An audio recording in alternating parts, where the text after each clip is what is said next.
Hello and welcome back to the Middling Along podcast.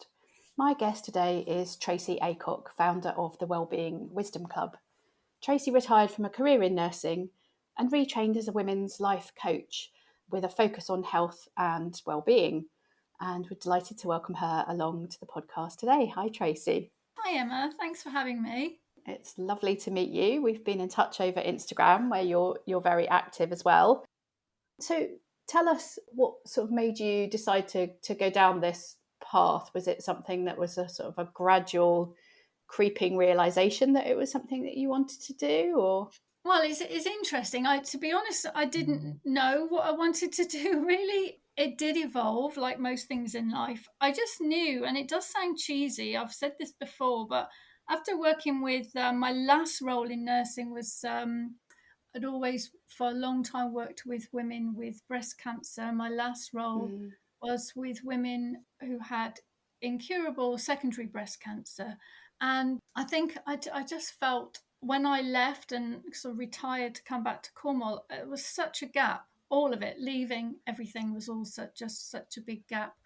And I genuinely felt like the first 3 months was like, a little holiday, no stress. But then I realized I didn't have meaning and purpose. And that's something that women come to me a lot about now. And I know we'll talk about that a bit later. And I just wanted to make a difference, as cheesy as that sounds. That is the truth of it. I didn't know how it would look. I didn't exactly know how it would be. I just knew that there was more in me. I still had, and I still have, and I think this is important. It's about a zest for life and for living. We know we only have one, and we've got a finite time here. But of course, as humans in our day to day, we forget that. But I think in my jobs before, You had a daily reminder that kind yeah, of that time is short and we've got to make the most of yeah, it. yeah, And I guess I don't know, I mean, if you're seeing those patients regularly, you get to know them quite well, and maybe mm, they themselves kind of express regret about the things that they haven't got round to doing, or that they wished that they had a bit more time to do.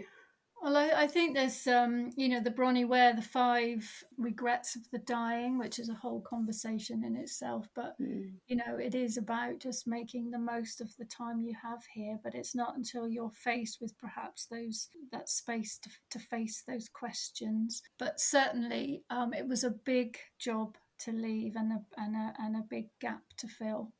But I'm there. I'm there now. It's taken me a while, but I suddenly realized the other day, it took me a while and in fact, even on Instagram, I kept inhabiting the cancer world because that was what I was familiar with. Hard to leave behind. Yeah, and I because I felt I could, by something I might say or words of encouragement, I felt I could sort of help in some way. And some clients that come to me have had health issues such as cancer, but I realized that I had to kind of unfollow some of those accounts, not people, but like the bigger ones, because I just that my life was different now, and it is about kind of that acceptance and letting go that I also talk about to move forward. So Mm. yeah, it's funny there. I never would have thought that part of my life would somehow become enmeshed in this part, but I've taken so many, fortunate enough to be able to take so many learnings, although it doesn't look like that in black and white on paper, but just about the supporting, encouraging, guiding, mentoring that I did through the whole of my career before. Yeah, I think for many of us, we get to certain points in life where, like you say, you're looking for more sort of meaning, purpose. You decide that you want to go and do something else, but you're not entirely sure what that Mm. is, and it can feel quite big and scary doing a big career pivot and going off to do something else. But like you say, it sounds as though, even though it's a very, very different kind of role that you're inhabiting now, a lot of those skills that you will have learned through a lifetime of nursing, you're actually putting into the job that you're doing now. So it's not perhaps such a big leap in some ways, even though it might feel and look from the outside as a Yeah, completely different. absolutely. No, it does look so different. I mean, I'm going back a weird step, but one thing I did do, and I teach this actually now, it's so strange, open my mind to different ways of thinking. But one thing that I did have on my vision board that I did a few years ago, first one I'd ever done, um, and I had two words on it that really flexibility and freedom. I mean, I used to go in my blue uniform every day. Obviously the NHS is a very structured environment. But I had these two words, and I didn't, and groups of women and all different things on my vision board. And all of it weirdly has come to some sort of fruition now. So I think, yeah, if you're thinking, a lot of women come to me now, I think we get to round about 50-ish, I'm going to say, in my experience, where we start to really think,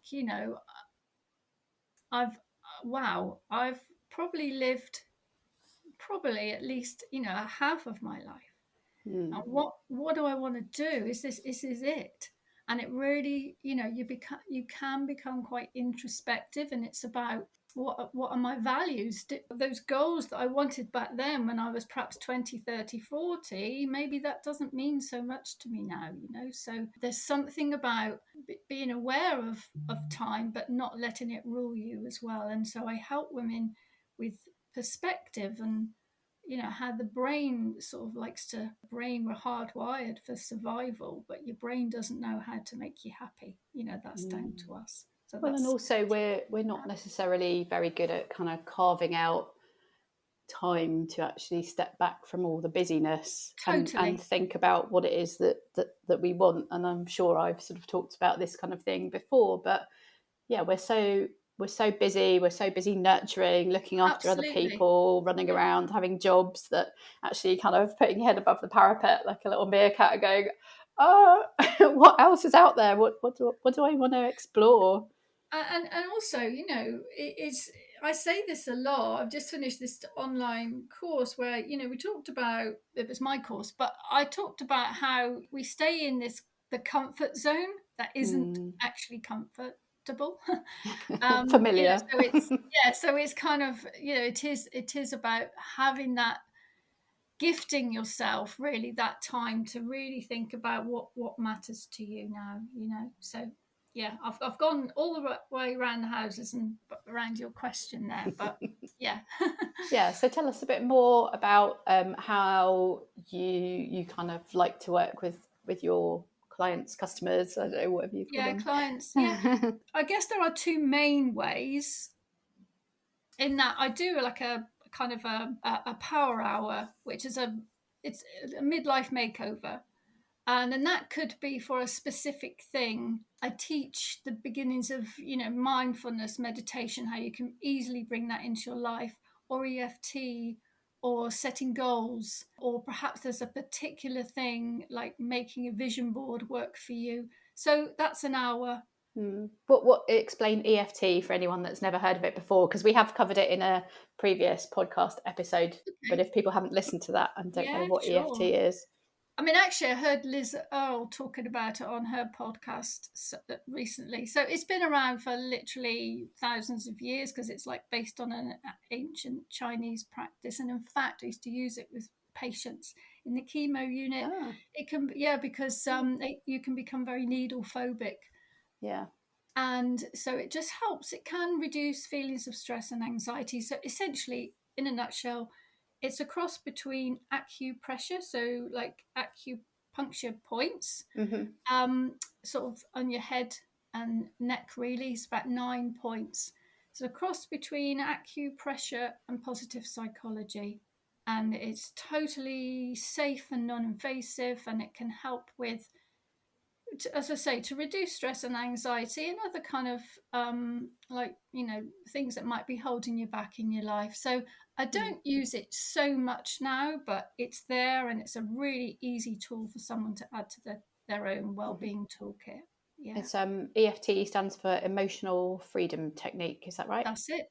Yeah, otherwise known as tapping. Yeah. Okay. And so, yes, that's an hour online. And sometimes I meet up with people locally. We could go for a cold water swim or a walk. And, have a session like that. But probably, not probably, definitely my most popular coaching package is a 6 week online, with a lot of support in between. But it really is everything that I do in a whole package.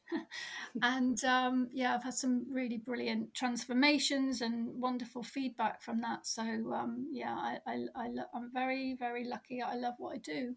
And you talked briefly about the cold water swimming there. You've done what many of us perhaps dream of doing at retirement and moved down to Cornwall to be close to the sea. How is it for you to go and get your cold water dip? How close to the beach are you? Yeah, well, I mean, to be honest, I moved from Dorset, so I was by the Oh. sea. I've actually lived, and I'm Cornish, and we moved away and came back. So I've lived by the sea all my life, actually, Emma. But I didn't, and I used to go in, like most people say, in the summer. And then when, the holiday makers went, that was the end for me too. But in lockdown, when we first came back, I was actually very lonely. I'd left, as I said, the big job behind, my friends. We'd been there for 25 years. My boys were still are still there. So it was quite a transition for me. And then lockdown came. And so I started going in the sea in November.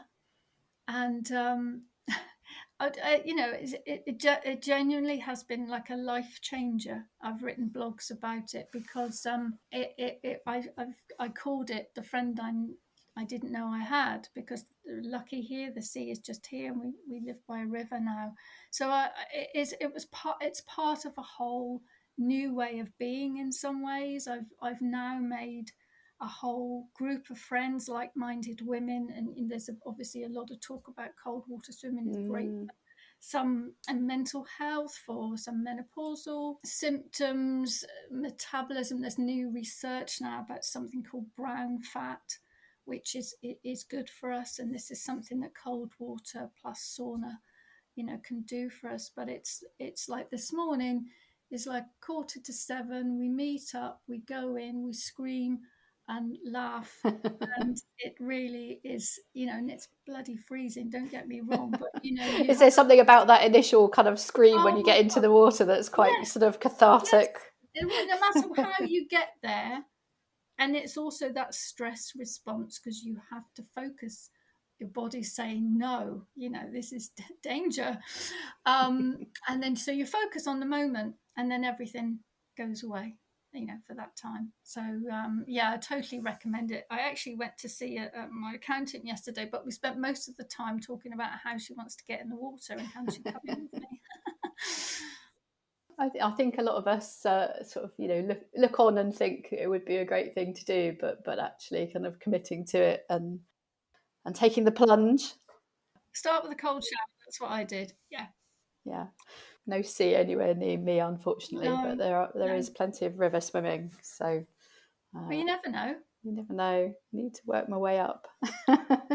But yeah, tell me a bit more about the sort of that kind of process that you would go on then with somebody through that sort of 6 weeks, for somebody that's never done anything like this and might be Yeah, thinking about it. How does it yeah. kind of shape up over that process? Thanks for asking that, because myself, I certainly had quite negative connotations about what the word coaching might mean. Mm. And I actually said this on my stories recently, it feels quite Americanized, but I think life coaching is having a moment right now. I think after the pandemic, people really questioned about what their lives were about. And essentially we can have a free quick chat by phone if someone's interested. It's called a discovery call, if you want to call it that. And then it's really, are we right for each other? Am I what you need right now? And usually, yes, because if someone's come to you, then they're ready for that change. And I am definitely a hybrid. I mean, women come to me, of course, they're going to have menopausal symptoms. And so, because of my background, I'm good at signposting for that. But that's just often a small part of it. It can be, as I mentioned before, really thinking about perhaps life is on autopilot. You're just going through the motions. Is this really all there is? You may be so, busy that you know that you're feeling detached, and perhaps there's some elements of burnout to do with jobs, homes, everything. And maybe you've lost your confidence. You don't like yourself very much. You know that, the voice in your head is so mean. You're filled with worries and anxieties, and really starting to say, wow, I want my life to be more. Mm. And then there's also life events, grief, living losses. It's what can happen is we can just keep looking back in that rear view mirror, as I like to say, and that can keep us stuck. And so it's about coming to terms with things, perhaps letting go of things, and being able to look forward with, hope and positivity, and be excited for this next chapter of your life. What if it turned out to be the best yet? Yeah. Instead of thinking what could go wrong, what could go Exactly. right. Exactly. And we're not used to doing that. And so it does, and you said, we're often so busy, we don't have time to look inwards. We can become disconnected from who we are and what we want. And so that over the 6 weeks, I teach. So obviously, every woman comes to me, everyone's unique. So there's a lot of listening. And then it's not counseling in the sense that I just listen, because I have some things that we can suggest, but it's down to the woman how much she wants to put into it. So yeah, it works. I think there's something about that accountability as well, of having someone that's going to kind of hold you to the things that you you say you're going to try and Yeah, improve or do or something week to yeah, week, that is very powerful, certainly, as that I've found. definitely. I guess it's also about just really being aware of how our minds work. So there's some work on, mindset shifts, because we can really just hold ourselves back without even realizing it. And we can talk ourselves in and out of something in the blink of an eye. So it's really being able to learn how we can, become the, if you want to, like that next best version of you, by working on self-esteem, confidence. I think all the things, the thing is, the menopause, perimenopause, I was like all the women that struggle with all of that. And obviously now I'm looking back at that situation as somebody who worked in women's health, and yet back then, say 10 years ago and more, it just wasn't talked about. And I know if somebody is struggling with all of that right now, it can feel like there's no way out, and that Mm. perhaps we don't have all the answers. But I can honestly say we do talk about it now compared to how we really didn't talk about it then. The fear Yeah. of change in inverted commas, and it was Just all people so struggling negative. along silently Yeah, and just not getting the not help or knowing, not getting the support. and then not realizing that often it was a symptom of perimenopause or menopause. So that may be a part of what I do. But as I said before, it's really being able to, if is HRT for you, and if it's not, well, how else? But it's about perhaps something as simple as, how you start your day. So I do something about morning miracles, which is a twist on the Hal Elrod Miracle Mornings. And it's about perhaps, if you're able, just start with 5 minutes. So a 5 minutes of, say, a cold shower, or 10 seconds, or meditation, or a journal prompt, or literally, is it just asking yourself, what do I need? And listening for the answer. And so it may be, I really need to talk to a good friend that I trust today. Just take a moment in our busy lives, take a moment to really think about what it is that you need. And I find the other thing that is so common is that women, and I'm talking about women because I'm a women's life coach, Mm. but obviously we're all humans doing our best, but my focus is on women. And women, because giving all the time to others, and that, I know I'm generalizing if there are any men listening, but for the purpose of this is so true. We're nurturing humans, and we can often just forget what lights us up.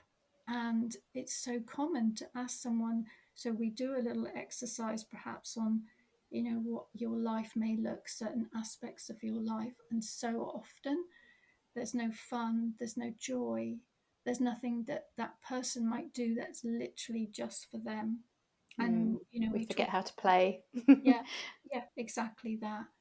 And that's something I, literally just for a second, going back to me and getting in the seat, it's that I realize that, it's what sparks joy for you. And if that is missing, then we need to find it. And you talked a little bit about the sort of the morning miracles. Are there any other sort of ways that you try and get people to, I guess, build in better habits or kind of structure once they've kind of finished the sort of the 6 weeks with you, and the training wheels are off and they're off on their own? I like to sort of encourage some, so we can be busy. So any clients listeners know what this is what I say. We can be so busy doing, but we're not being. And when I learned to meditate myself, honestly, I just wished I'd done it years ago. So we need to find some space in our busy minds. We need to create space, bring some calm to our minds. And so during the 6 weeks, the things we work on, things like perhaps an easy meditation practice that could be a few minutes a day, or perhaps it's a journaling. And so perhaps it's in the evening, it's letting the day go with either a prompt or building a gratitude practice. It's finding those small moments of joy that you can basically build into your life in an easy way. You've got to And then build it the in as a other, habit, and the other for it to absolutely, stick and, yeah, and yeah. happen And all the then the time. other thing is definitely movement. Before I left my previous life in Dorset, I was really into weight training, strength training, resistance training, whatever you want to call it. And I still do workouts in my garden now, but that was really my thing. And so, I've got a dog and I walk. So I basically, depending on the person, I don't think I've ever really had someone, to be honest, that's come to me that doesn't want to bring some more movement. So I don't necessarily call it fitness. I don't, sometimes it can feel overwhelming to use that word. So we just say movement. So for 5 minutes, what could you easily do to bring that into your, we'll say, morning? And if you start small, like James Clear and then Atomic Habits, if you start small, you can build on that. So it's bringing some space to your mind, it's bringing some joy to your life, and it's bringing movement. And there's lots of things around that, but that's kind of the basis of this. This is well-being. And then there's obviously all the other stuff about building confidence. What is it you really want? And if there's something you want, but you don't have the confidence to do it, well, how can we help you get there? So Building in those kind of healthy habits, and like you say, I like the rule of 3 is always good, isn't it? So movement, joy, and a bit of space to kind of stop however that and looks breathe for and that think. person, and however they can fit it in their lives. But if we start small, really the thread underneath it all is this, if we want to call it self-love, which I know we sort of said before, it can feel so uncomfortable, that phrase, but it really is about, if you're up in your head thinking all kinds of things, we want to make that place a nice place to be. And so it's about just basically, if the rule of thumb is, if you wouldn't say it to a friend, then don't say it to you. And it's learning to be on your own side, because at the end of the day, that is who we're with till the Yeah, end. It's us. we can be very, very self-critical, can't we? And definitely I've been guilty of that kind of little voice at that says Oh, things we that I all do wouldn't it. dream of saying to somebody else. Yes, exactly. Yeah, it's it is human. It's a human experience, but it's teaching somebody to become aware, so that it's like catching the thought. So thoughts are not facts, but until we really get hold of that concept, we can tell ourselves all kinds of stories. We can be so harsh and so mean to ourselves, and so that's often the starting point. Trying to redirect the negative thought into something a bit more constructive. Yeah, well, letting go the thinking pattern, the negative thinking pattern, because that's the way the brain falls back. So we catch the thought, and it takes a bit of practice, but it's an easy concept once you understand. Well, Tracy, thank you so much for sharing a bit about your story. And people can find you online at wellbeingwisdomclub.com and Instagram, and we'll pop links into the show notes so that they can easily click through and find you and learn a bit more about what you do, and living vicariously through lovely pictures of the seaside and sea swimming. Hopefully get down to the sea in this summer. And I definitely a fair weather sea swimmer at the moment, but like you say, you never know. You never know. Honestly, I said that myself. So just start with a cold shower, Emma. Tomorrow morning, just turn it to cold at the end of your shower. There you I are. do, bit by bit. Yep. Thank you, Tracy. Thank you, Emma. You've been listening to the Middling Along podcast. Do remember to subscribe to be notified when our next episode is live. And why not visit the blog at www.middlingalong.com to sign up to my newsletter as well. I do hope you enjoyed listening today. If you did, I'd be really grateful if you would consider leaving a short review, as that helps people find the podcast and helps get it noticed. Hope you can join us next time. Goodbye for now.